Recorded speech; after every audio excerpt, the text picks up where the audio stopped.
करंथियों के नाम पौलुस रसूल का पहला खत बाब 11।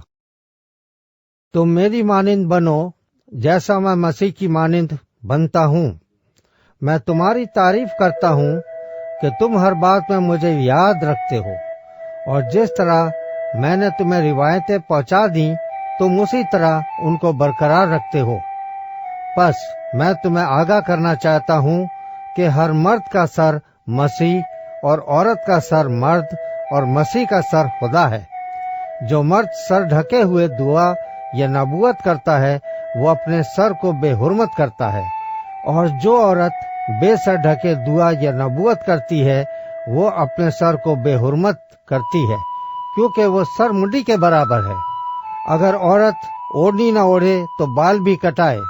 अगर औरत का बाल कटाना या सर मुंडाना शर्म की बात है तो ओढ़नी ओढ़े। अलबत्ता मर्द को अपना सर ढांकना ना चाहिए, क्योंकि वो खुदा की सूरत और उसका जलाल है। मगर औरत मर्द का जलाल है, इसलिए कि मर्द औरत से नहीं बल्कि औरत मर्द से है, और मर्द औरत के लिए नहीं बल्कि औरत मर्द के लिए पैदा हुई। बस फरिश्तों के सबब से औरत को चाहिए कि अपने सर पर महकूम होने की अलामत रखे। तो भी खुदावंद में न औरत मर्द के बगैर है न मर्द औरत के बगैर, क्योंकि जैसे औरत मर्द से है वैसे ही मर्द भी औरत के वसीले से है, मगर सब चीजें खुदा की तरफ से हैं। तुम आप ही इंसाफ करो। क्या औरत का बेसर ढके खुदा से दुआ करना मुनासिब है?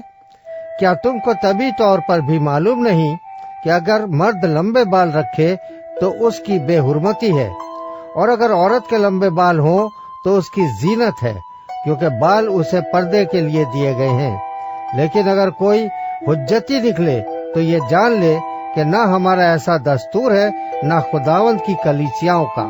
लेकिन ये हुक्म जो देता हूँ इसमें तुम्हारी तारीफ नहीं करता, इसलिए कि तुम्हारे जमा होने से फायदा नहीं बल्कि नुकसान होता है। क्योंकि अव्वल तो मैं ये सुनता हूँ कि जिस वक्त तुम्हारी कलीसिया जमा होती है तो तुम में तिफरके होते हैं, और मैं इसका किसी कदर यकीन भी करता हूँ, क्योंकि तुम में बिद्दतों का भी होना जरूर है, ताकि जाहिर हो जाए कि तुम में मकबूल कौन से हैं। बस जब तुम बाहम जमा होते हो तो तुम्हारा वो खाना अशाए रब्बानी नहीं हो सकता, क्योंकि खाने के वक्त हर शख्स दूसरे से पहले अपनी अशा खा लेता है, और कोई तो भूखा रहता है और किसी को नशा हो जाता है। क्यों? खाने पीने के लिए तुम्हारे घर नहीं, या खुदा की कलीसिया को नाचीज जानते और जिनके पास नहीं उनको शर्मिंदा करते हो। मैं तुमसे क्या कहूँ? क्या इस बात में तुम्हारी तारीफ करूँ?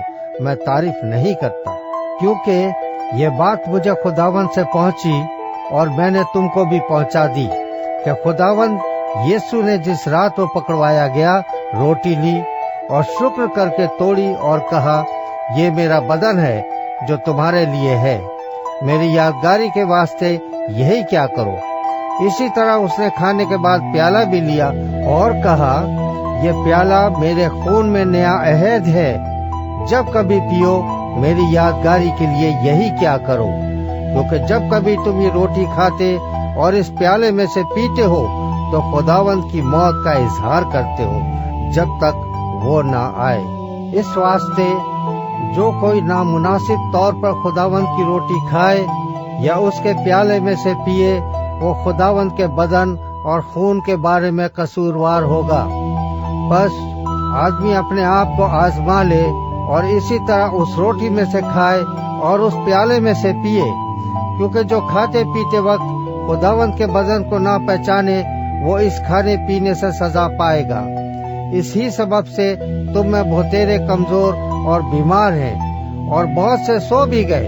अगर हम अपने आप को जांचते तो सजा ना पाते, लेकिन खुदावंद हमको सजा देकर तरबियत करता है ताकि हम दुनिया के साथ मुजरिम न ठहरें। बस आए मेरे भाइयों, जब तुम खाने के लिए जमा हो तो एक दूसरे की राह देखो। अगर कोई भूखा हो तो अपने घर में खा ले, ताकि तुम्हारा जमा होना सजा का बाइस न हो, और बाकी बातों को मैं आकर दुरुस्त करूंगा।